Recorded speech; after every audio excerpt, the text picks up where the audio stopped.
Hermanos, vamos a recibir a mi hermano ministro Rubén Mauriño y con él la exposición de la palabra en esta mañana. Adelante, mi hermano. Gracias a nuestro hermano, pasa a vosotros. Vamos a abrir nuestra Biblia, hermanos, el día de hoy y voy a invitarles para que iniciemos con esta parte de la Biblia, los siguientes versos. Capítulo número 36 del libro de los Salmos, vamos a leer juntos la palabra de nuestro Dios y mientras abrimos la escritura, hermanos, qué alegría poderles ver. También a los hermanos que se acaban de bautizar, nos da muchísimo gusto que estén aquí, que tengan esta gran bendición de estar con nuestro Dios y esta gran decisión de acercarse delante de Él. Así que hermanos, todos los nuevos bautizados, bienvenidos a este pueblo de nuestro Creador. Dice el Salmo capítulo número 36 y vamos a leer del versículo 5 hasta el versículo número 12. ¿Estamos ahí, hermanos? Vamos a leer juntos. Jehová, hasta los cielos es tu misericordia y tu verdad hasta las nubes. Tu justicia como los montes de Dios y tus juicios abismo grande.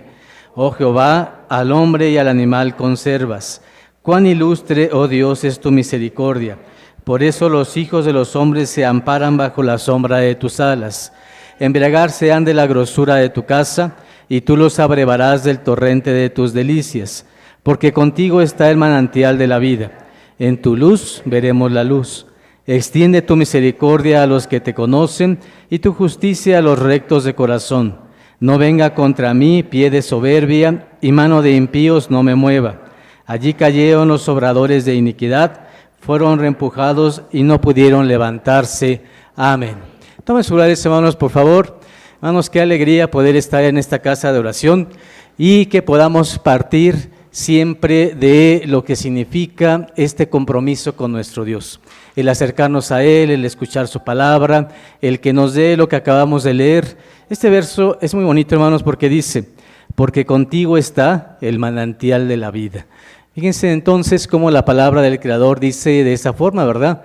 La vida, la existencia, el vivir, el instante a instante es un manantial. ¿Cómo es un manantial?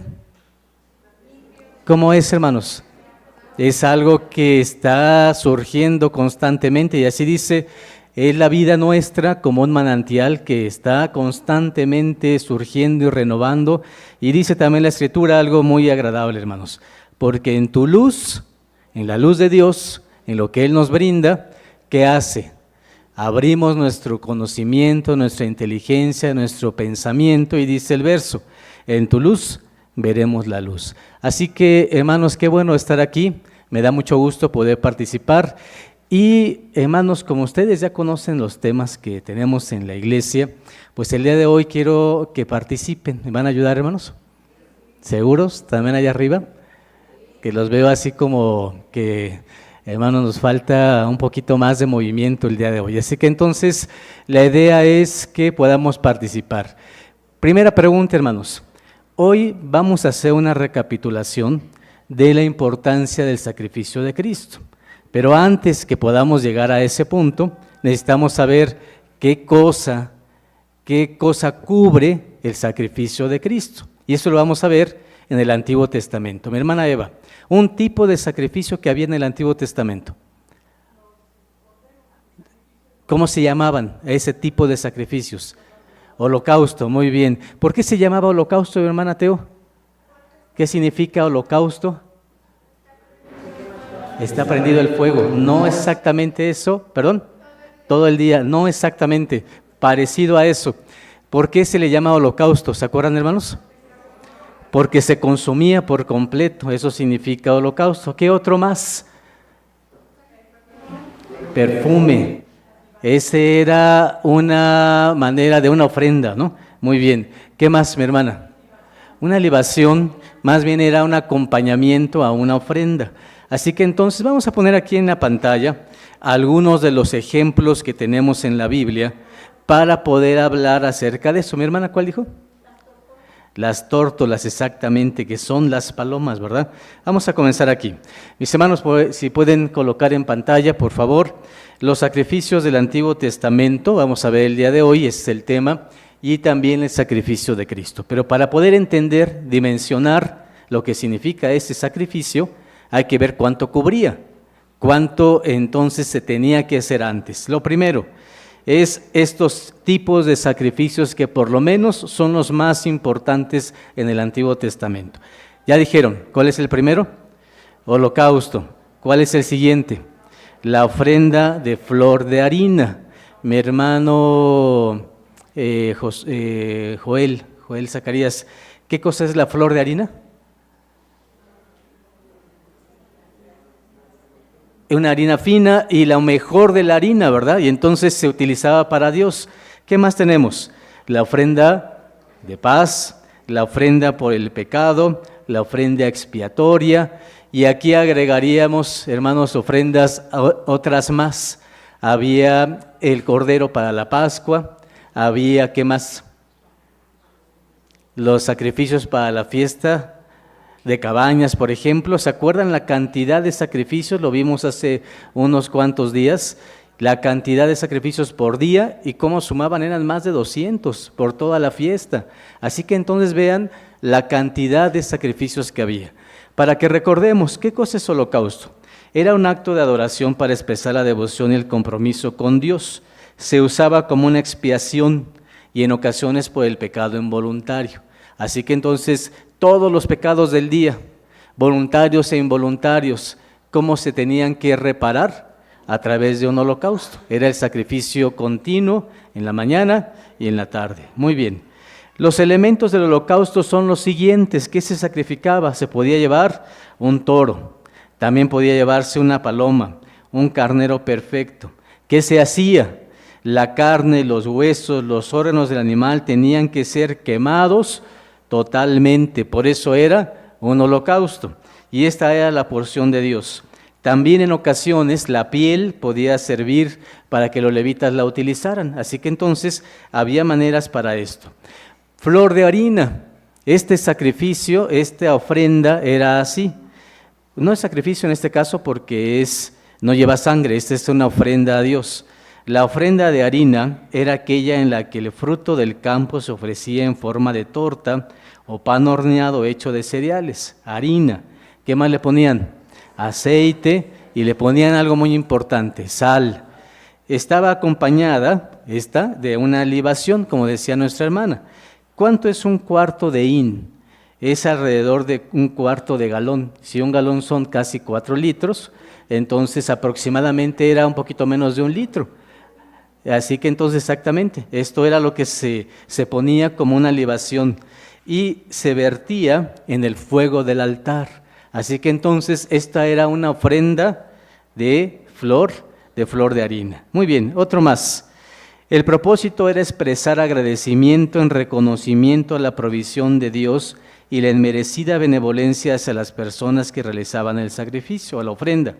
A los sacerdotes se les daba una parte de esta ofrenda, pero tenían que comerla, ¿en qué lugar, hermanos?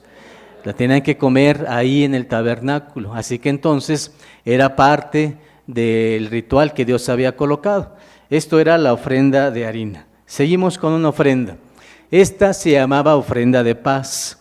Consistía de un animal sin defecto de la manada del oferente y también se podían llevar granos o panes. Este fue un sacrificio de acción de gracias y comunión.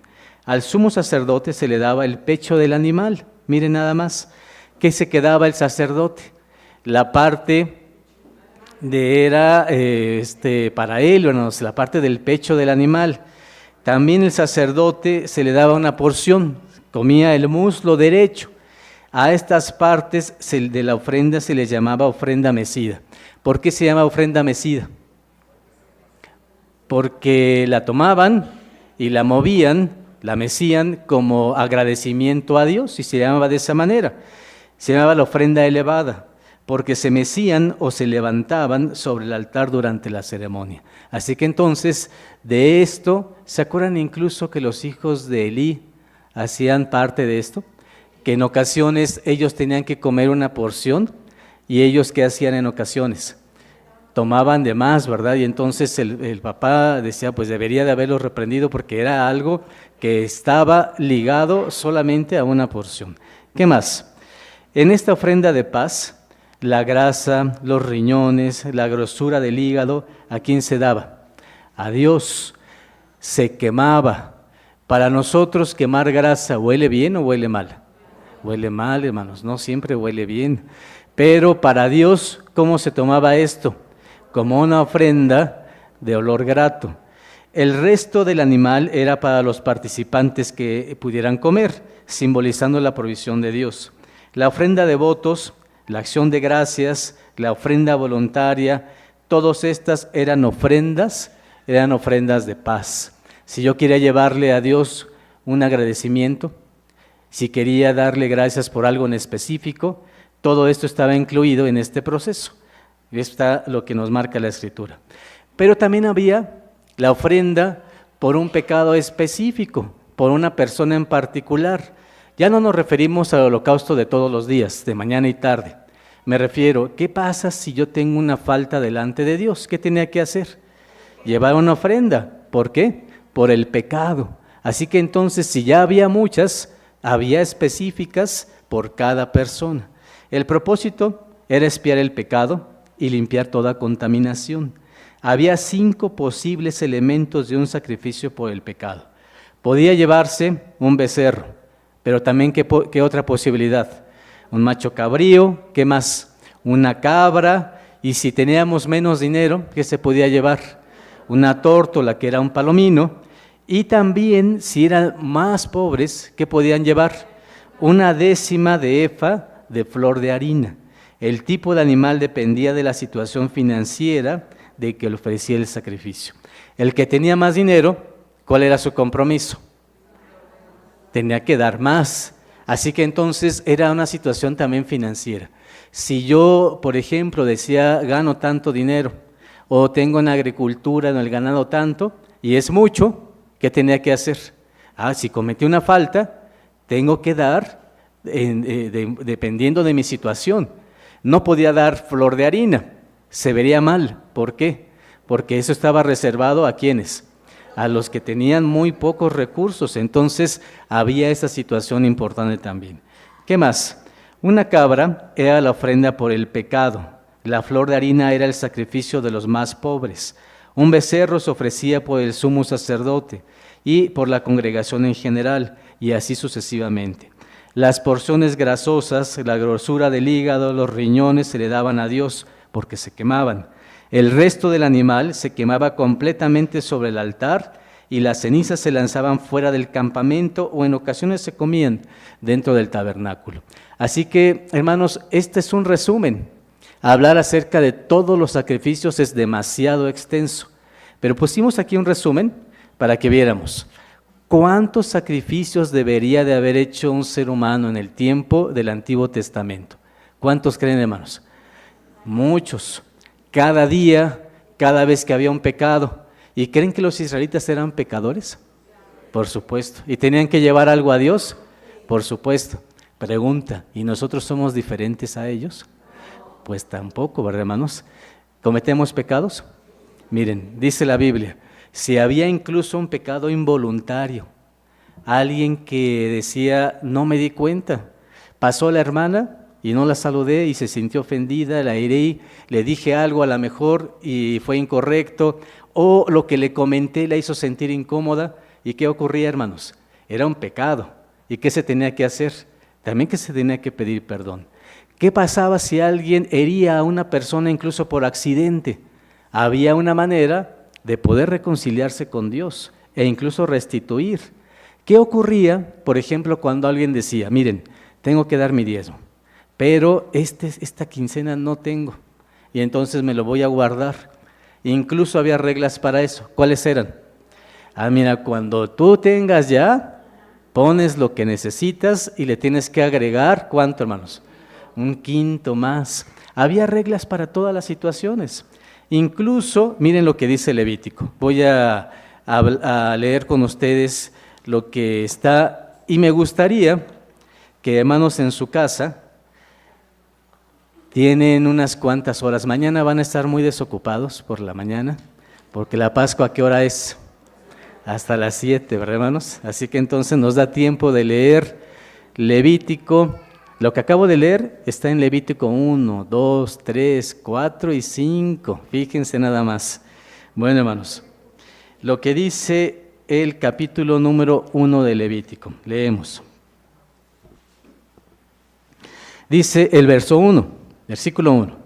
Y llamó Jehová a Moisés y habló con él desde el tabernáculo del testimonio, diciendo: habla a los hijos de Israel y diles: cuando alguno de entre vosotros ofreciere ofrenda a Jehová de ganado vacuno u ovejuno, haréis vuestra ofrenda. Si su ofrenda fuera holocausto de vacas, macho sin tacha lo ofrecerá.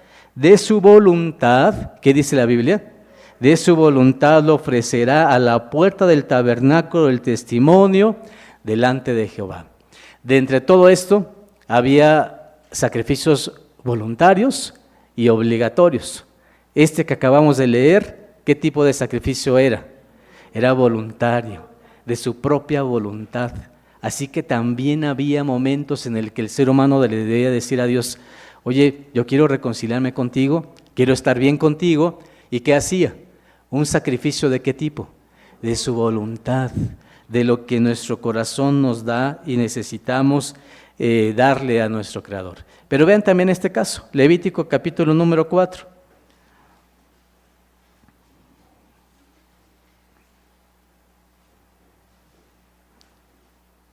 Voy a leer desde el versículo número 11. Y el cuero del becerro y toda su carne con su cabeza y sus piernas y sus intestinos y su estiércol, en fin, todo el becerro sacará fuera del campo, a un lugar limpio donde se echan las cenizas, y lo quemará al fuego sobre la leña, en donde se echan las cenizas será quemado. Ese es otro tipo más. Versículo 13. Y si toda la congregación de Israel hubiera errado, y el negocio estuviera oculto a los ojos del pueblo, y hubieran hecho algo contra alguno de los mandamientos de Jehová, en cosas que no se han de hacer, ¿y qué dice la Biblia?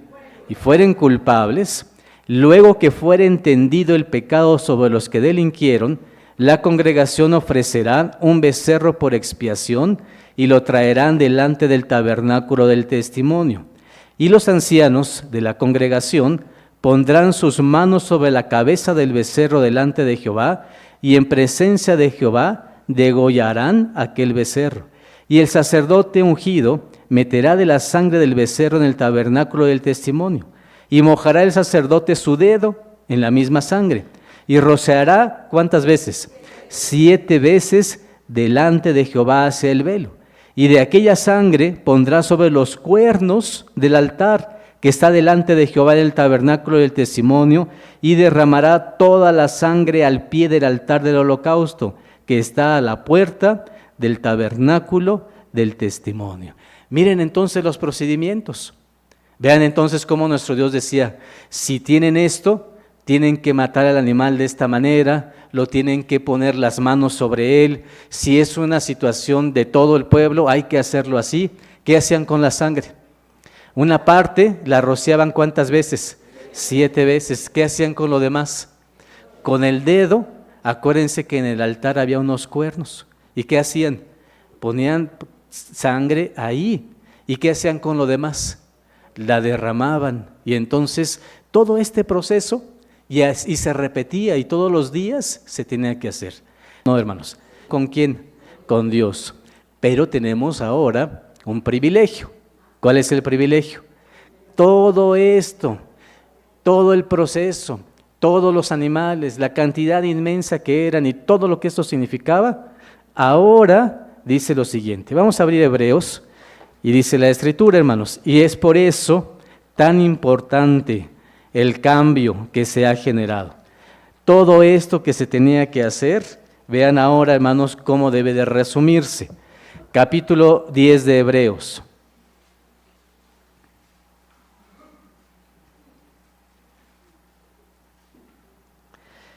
Versículo número 4 nos dice así: porque la sangre de los toros, ¿de quién es más?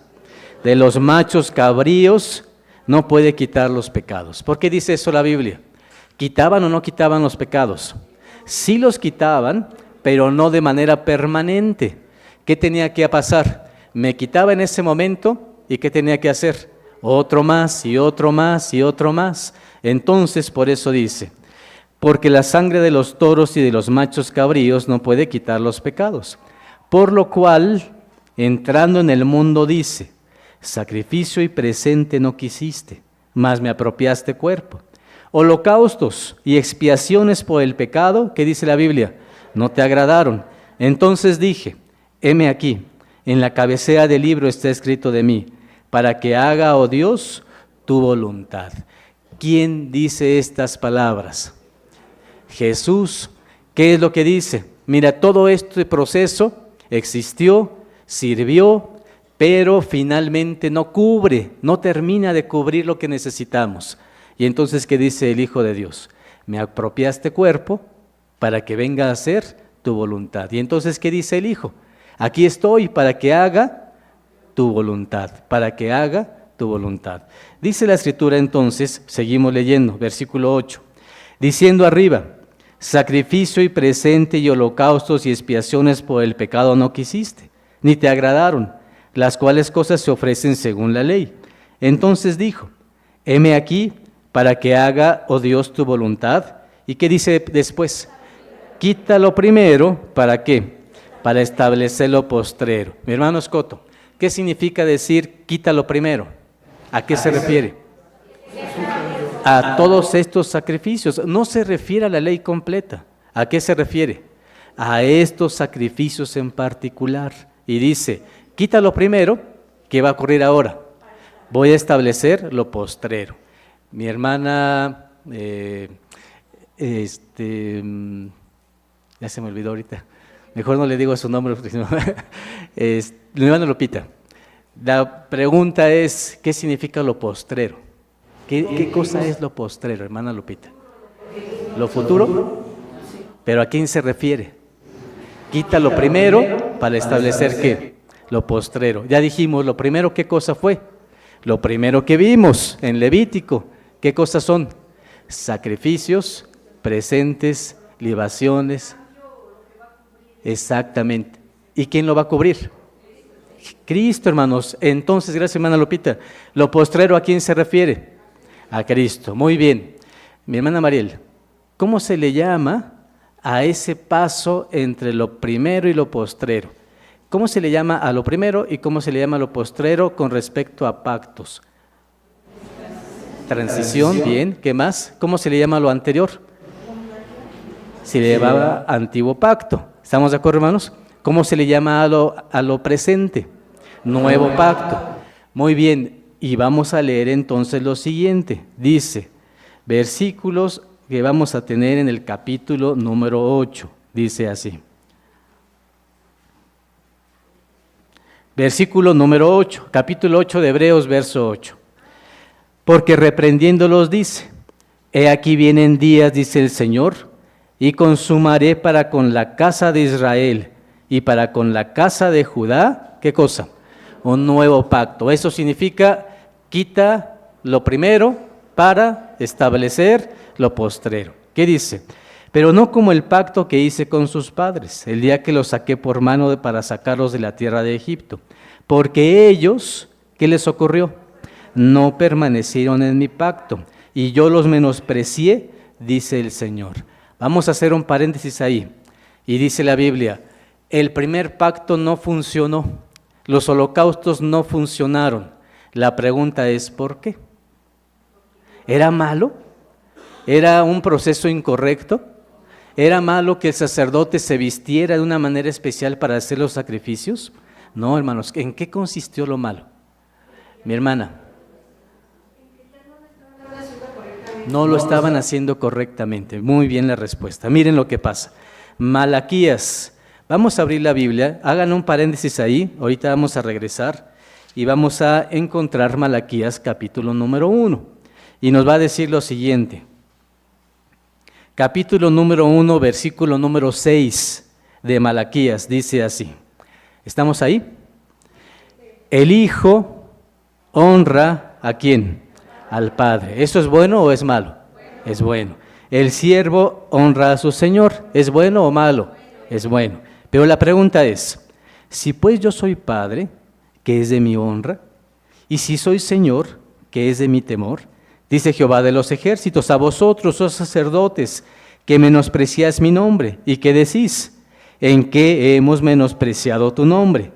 La respuesta es, que ofrecéis sobre mi altar pan inmundo. Y dijisteis, ¿en qué hemos amancillado? En que decís, la mesa de Jehová es despreciable. Y cuando ofrecéis el animal ciego para sacrificar, ¿no es malo? Asimismo, cuando ofrecéis el cojo o el enfermo, ¿no es malo? Preséntalo pues a tu príncipe. ¿Acaso se agradará de ti o le serás acepto? Dice Jehová de los ejércitos. Ahora pues, orad a la faz de Dios que tenga piedad de nosotros. Esto de vuestra mano vino. ¿Le seréis agradables? Dijo Jehová de los ejércitos. ¿Qué estaba ocurriendo? ¿Qué estaba pasando, hermanos? ¿Había sacrificios, sí o no? ¿El proceso existía? Sí, hermanos. Pero había toda una situación complicada. El sacerdote, el pueblo, todos ya estaban inmiscuidos en un problema. El pueblo decía, tengo este animal, no me lo quiero llevar, es bueno, me salió muy bueno, entonces ¿qué hago? Lo conservo y mejor me voy al templo. Ya sé que en el templo hay vendedores. ¿Y qué va a ocurrir? Voy a comprar uno que esté mal, que esté cojo, que esté enfermo, y entonces se lo voy a llevar al sacerdote. El sacerdote lo va a ver enfermo, ¿y qué va a hacer? Lo va a aceptar y dice, no hay problema, lo sacrifico. Y entonces, ¿qué dice Dios? Estás menospreciando mi mesa. ¿A qué se refería con su mesa? Al sacrificio. Es como simbólicamente, como si Dios estuviese comiendo de esto, pero es una forma simbólica de decir, esto que me estás presentando en mi mesa no es correcto. Y entonces, eso se le llamó el Antiguo Pacto. Y en ese Antiguo Pacto existieron errores humanos, no por proceso de Dios, sino errores humanos. Hasta que Dios dijo, ya no quiero más sacrificios, no quiero más de este tipo. Vienen, los sacrifican, y no me entregan el corazón, me entregan el sacrificio nada más. Y entonces, ¿esto funciona o no? Dijo, no puede ser así. Tenemos que hacer un cambio, y el cambio es el siguiente. Si ustedes están cumpliendo sin poner el corazón, tengo que hacer un nuevo pacto con ustedes. Les voy a dar las mismas leyes, pero ya no las voy a escribir en tablas de piedra o en un libro. ¿En dónde las voy a escribir ahora? Las voy a escribir en un lugar donde realmente valga. ¿Y esto dónde se coloca? En nuestros corazones. Vean entonces, por eso dice así, capítulo 8 de Hebreos, versículo número 10. Capítulo 8, versículo 10.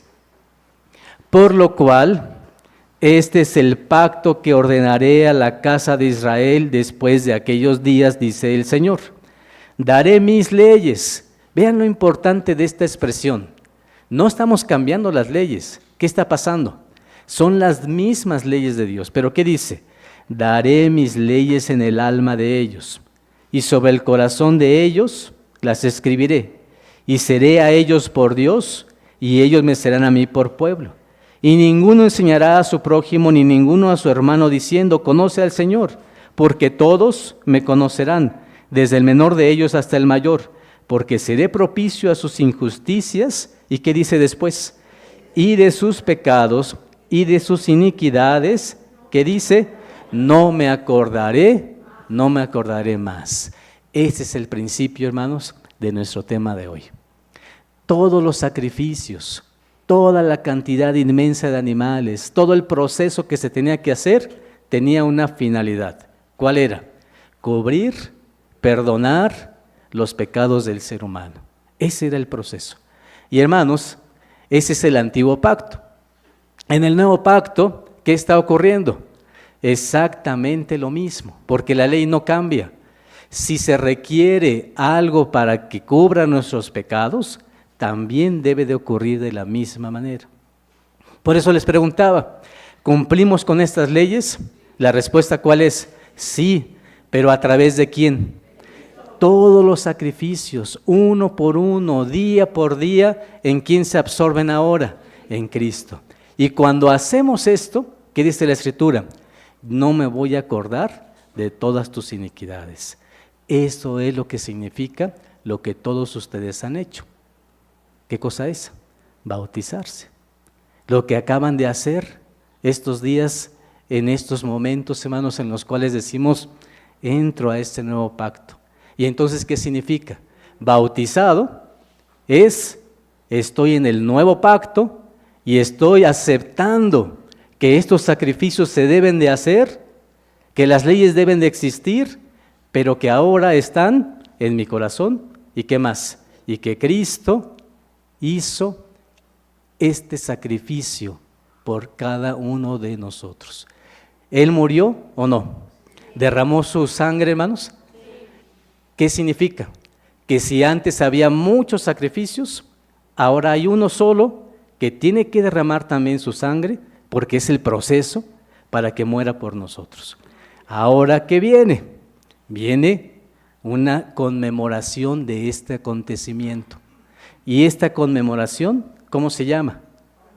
Pascua. La conmemoración de este momento se llama Pascua. ¿Qué significa? Que mañana vamos a tomar la Pascua. Y esta es una conmemoración del sacrificio de Cristo en este nuevo pacto. Pero tiene también algo que tenemos que tomar en cuenta. Y lo que tenemos que tomar en cuenta es lo siguiente.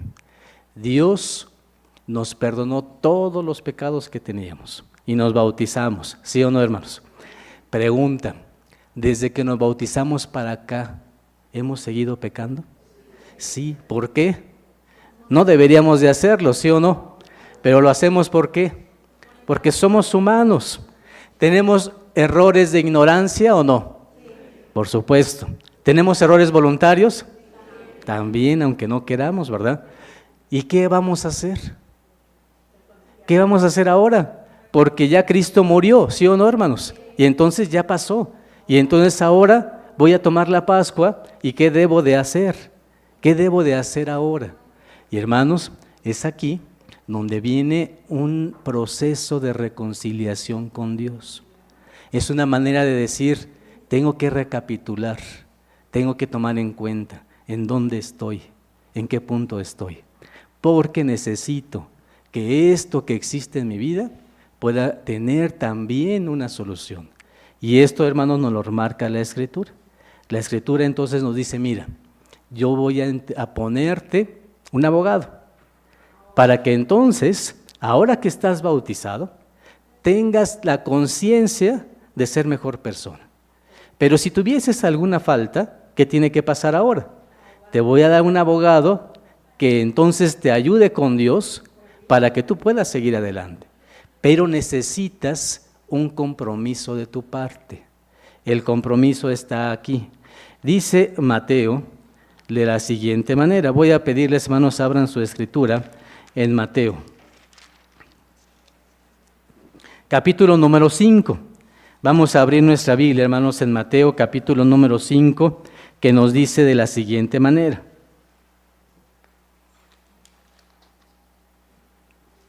¿Estamos ahí? Dice así.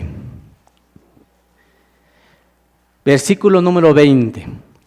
Porque os digo que si vuestra justicia no fuere mayor que la de los escribas y de los fariseos, ¿qué va a ocurrir? No vas a entrar en el reino de los cielos. Y entonces nos dice Jesús, tanto que he hecho, todo lo que se va a realizar para que alguien muera en lugar de todos estos, para que tú tengas acceso.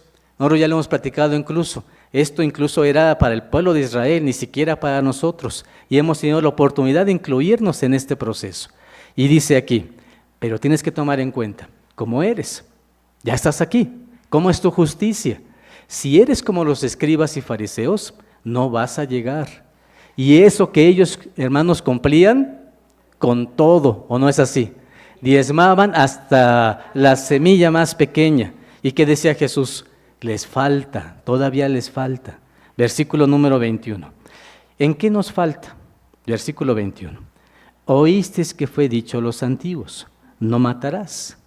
¿Lo hemos escuchado o no? ¿En dónde está? Aquí. Oísteis que fue dicho a los antiguos, no matarás. Mas cualquiera que matare será culpado del juicio. Mas yo os digo que cualquiera que se enojare locamente con su hermano, ¿qué le va a ocurrir? Será culpado del juicio. Y cualquiera que dijere a su hermano, raca, será culpado del consejo. Y cualquiera que dijere fatuo, ¿qué va a ocurrir? Será culpado del infierno del fuego. Hermanos, preguntan, ¿hemos caído en esto después de bautizados? Ya no me respondieron, hermanos. Me imagino que están recordando los momentos, ¿verdad?, en los que nos ha pasado. Hermanos, somos humanos. Y esto es una situación completamente natural. Dice la Escritura que no hay justo, ni siquiera uno. Pero la cuestión está, hermanos, entonces, ¿en qué hago con estas conductas? Voy a repasarlas. Cualquiera que se enojare locamente, ¿con quién? Con su hermano.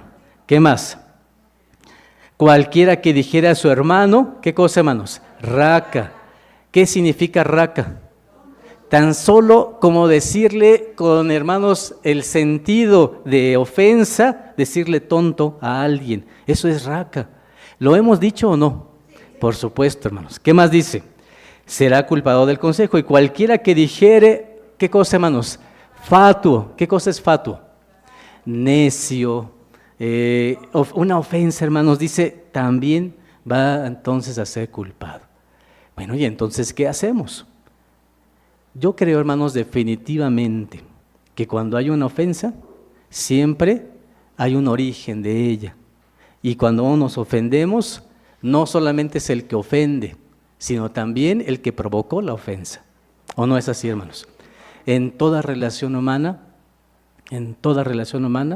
está en los dos sentidos. El que es ofendido y el que ofende. Por eso Jesús lo tenía tan claro que dijo, si tú sabes que tu hermano tiene algo contra ti, lo natural debería de decir, si yo tengo algo contra alguien, ¿sí o no, hermanos? Si yo soy enojado con alguien, ve y reconcíliate. Pero Jesús no dice eso. ¿Qué dice? Si tú sabes que el otro tiene algo contra quién, contra ti, ¿saben por qué hace eso Jesús? El otro tiene algo contra mí, pero provoqué yo algo. También está de mi parte. Y entonces por eso la Pascua es un punto de reflexión en todos los sentidos, en poder saber cómo somos como hijos de Dios. Estamos en un nuevo pacto. Cristo ha podido cubrir todos estos elementos para que estemos aquí. Y qué bendición hacerlo. Pero qué compromiso tenemos también. Seguimos leyendo. Versículo 23. Por tanto, si trajeres tu presente al altar y allí te acordares de que tu hermano tiene algo contra ti, ¿qué dice el versículo? Deja allí tu presente delante del altar y ¿qué más? Y vete, vuelve primero en amistad con tu hermano y entonces ven y ofrece tu presente. Versículo 25. Concíliate con tu adversario presto, entre tanto que estás en él en el camino, porque no acontezca que el adversario te entregue al juez y el juez te entregue al alguacil y seas echado en prisión. De cierto te digo que no saldrás de allí hasta que pagues el último cuadrante, la última moneda que debes. Así que, hermanos, es por ello que estos temas son tan importantes para nosotros. El día de mañana vamos a tomar la Pascua, pero tenemos que hacer un examen de conciencia de nosotros. Tenemos primero que reconocer la importancia de lo que significa este momento. Cuando decimos muere Cristo, a veces lo decimos tantas veces que, hermanos, perdemos de vista todo lo que esto implicaba. Y por eso quise iniciar así. Vean la cantidad de sacrificios que se tenían que hacer para reconciliarse con Dios y que ahora nosotros, ¿cuántos tenemos? Solamente uno. ¿Y quién es? Es Cristo. ¿Y qué tenemos que hacer nosotros? Tomarlo, respetarlo, integrarlo a nuestra vida, tener una conducta de amor hacia los demás y de comprensión y de conocimiento y tolerancia. Y hermanos, en este sentido mismo, este texto es muy importante. Vas a presentarte ante Dios, ante su altar. Y vas a llegar con tu presente, que eres tú mismo. Y dice la Biblia, ¿qué vas a hacer? En ese momento te acuerdas. Alguien tiene algo contra quién, contra mí. Y entonces Jesús dice, ¿tiene algo él contra ti? Repito esto porque es muy importante. Yo también provoqué eso. Y entonces por eso Jesús, ¿qué dice? Ve y reconcíliate. Cuando dice reconcíliate, ¿qué nos está diciendo? Algo muy claro. También tú estás involucrado. Y entonces en esa conciliación vamos a estar listos para que nosotros podamos tomar esa situación. Pero no es el único con quien tenemos que reconciliarnos, no solo con los demás. ¿Con quién más? Con Dios. Dice la Escritura, reconciliaos con Dios. ¿Qué es importante? Todo mundo sabe qué le debemos a Dios. ¿Cuántas veces hemos faltado? ¿Cuántas veces le hemos ofendido? ¿Cuántas veces hemos llegado aquí sin querer estar aquí? ¿Cuántas veces hemos dicho o hecho una oración sin sentir realmente la oración? Y estamos pensando en otra cosa y en ese momento lo ofendemos. Decía Malaquías, cuando le presentas tu ser a Dios incompleto, tu mente está en otro lado y tu cuerpo está aquí, preséntaselo pues a tu príncipe, ¿se va a agradar de ti? No va a pasar eso. ¿Qué nos exige entonces nuestro Dios? No digo exigir, ¿qué nos pide nuestro Dios voluntariamente? Que tengamos la oportunidad de un corazón dispuesto, diferente. Y es por ello, hermanos, que esta Pascua es una Pascua de bendición. Voy a leerles una historia para terminar el día de hoy. ¿La quieren escuchar, hermanos? Si no, no se las leo, hermanos, ¿eh? Bueno, dice así, hermanos. Al terminar las clases del periodo escolar, mientras el maestro organizaba unos documentos encima de su escritorio, se le acercó uno de sus alumnos. En forma desafiante le dijo, profesor, lo que más me alegra de haber terminado sus clases es que no tendré que escuchar más sus consejos inútiles y podré descansar. El alumno estaba erguido, con semblante arrogante, en espera de que el maestro reaccionara ofendido y descontrolado. El profesor miró al alumno por un instante y en forma tranquila le preguntó, ¿cuando alguien te ofrece algo que tú no quieres, lo recibes? El alumno dijo, por supuesto que no. Bueno, siguió el profesor, cuando alguien intenta ofenderme o me dice algo desagradable, me está ofreciendo algo. Y en este caso es una emoción de rabia y rencor tuya, que no quiero tomar la decisión de aceptar. No entiendo a qué se refiere, dijo el alumno. Muy sencillo, dijo el profesor. Tú me estás ofreciendo rabia y desprecio. Y si yo me siento ofendido o me pongo furioso, estaré aceptando tu regalo. Y yo, mi amigo, en verdad prefiero obsequiarme mi propia serenidad. Muchacho, concluyó el profesor, tu rabia va a pasar, pero no trates de dejarla conmigo. Y te perdono por intentar hacerlo, porque yo no puedo controlar lo que tú llevas en tu corazón, pero de mí sí depende lo que yo cargo en mi corazón, en el mío.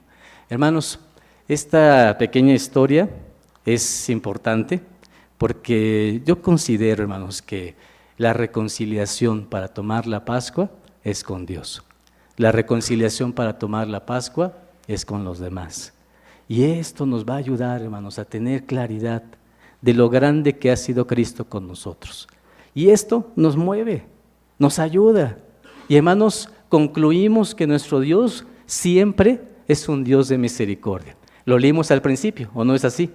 Hermanos, como humanos somos defectuosos, somos no perfectos, simplemente perfectibles, queremos llegar a eso. Pero como humanos también es importante reconocernos en nuestras emociones, en nuestras maneras de ser, en nuestros comportamientos. Y es importante entonces meditar en esto, pensarlo claramente y decirle a Dios, sí necesito una reconciliación contigo. Mirar a nuestros semejantes y decirles, sí, de verdad necesito una reconciliación contigo. Termino con este verso que está, hermanos, bastante bien. Miren lo que dice, Miqueas capítulo número 7. Y este es un resumen de los dos pactos, de las dos maneras, de las dos circunstancias, pero que Dios siempre es el mismo con el ser humano. Miqueas capítulo número 7 nos dice así. Miqueas está, ¿después de qué libro, hermanos? De Jonás, ¿verdad? Para que ya lo encontremos más rápido. Dice Miqueas, capítulo número 7, versículo 18 y 19 dice así. Vamos a leer hasta el 20, dice, ¿qué Dios como tú? Fíjense esta pregunta, hermanos. ¿Qué Dios como tú que perdonas la maldad? ¿Qué más? Y olvidas el pecado del resto de su heredad. No retuvo para siempre su enojo. ¿Por qué? Porque es amador de misericordia. Él tornará, Él tendrá misericordia de nosotros. Él sujetará nuestras iniquidades y echará en los profundos de la mar todos nuestros pecados. Otorgarás a Jacob la verdad y a Abraham la misericordia que tú juraste a nuestros padres desde tiempos antiguos. ¿Cómo es nuestro Dios? ¿Es misericordioso, sí o no, hermanos? Solamente que para terminar debemos ser muy claros. Dice la Biblia, hermanos, que Dios, para que tenga misericordia de nosotros, nosotros también tenemos que tener misericordia de los demás. Funciona y de nosotros mismos. Funciona como una situación de siembra y de cosecha. Si siembro, ¿qué pasa, hermanos? Cosecho. Si no siembro, pues no puedo recoger porque no he sembrado. Y entonces, ¿qué dice la Escritura? Sí, Dios es misericordioso, pero parte de un elemento importante. Parte de lo que yo haga con los demás. Si soy capaz de perdonar, entonces soy capaz de recibir perdón. Y esta situación la entrega nuestro Dios de la siguiente manera, como leímos: Él tornará, Él tendrá misericordia de nosotros y Él sujetará nuestras iniquidades y echará, ¿en dónde, hermanos?